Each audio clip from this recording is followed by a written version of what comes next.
Әлемді шарпыған коронавирус індетінен қатты зардап шеккен саланың бірі кәсіпкерлік. Десе де ел экономикасының негізгі тірегі саналатын салаға көптеп қолдау көрсетіліп жатқанында жасырын емес.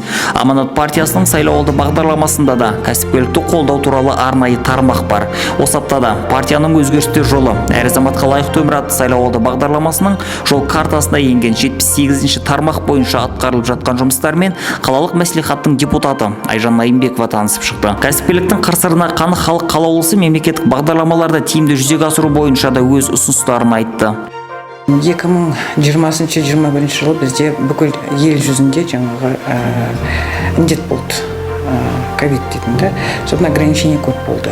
Бірақ соның өзінде соған қарамай, именно Шымкент қаласында 1200 предпринимательден жоғары кәсіпкерге қолдау көрсетілді осы индикатор бойынша. Ол субсидирование, первое направлениесі жаңа субсидирование процентной ставки.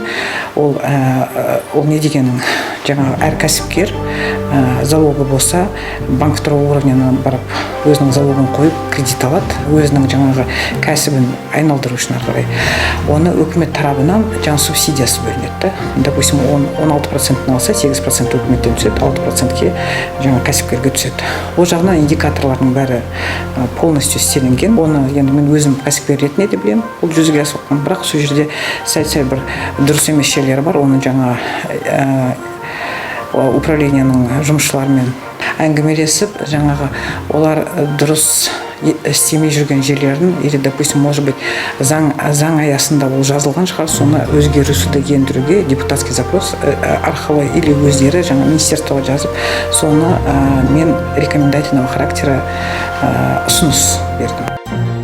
Сайлауалды бағдарлама бойынша былтыр бизнестің жол картасы 2025 бағдарламасы аясында 100 кәсіпкерге қолдау көрсетілуі керек болатын. Десе де басқарма жоспарды артығымен орындадық деп отыр. Жоспар биылда межелі көрсеткіштен артық болады дейді басқарма өкілі. Бизнестің жол картасы 2025 бағдарламасы шеңберінде бізде жалпы 100 жоба қолдау көрсету жоспарланған болатын 2021 жылы. Алайда өткен жылы мемлекеттік бюджеттен қыруар ақша бөлуінің арқасында 1000-нан астам жобаға қолдау көрсетілді. 100 жоба былай тұрсын, 1000-нан аса жобаға қолдау көрсетілді.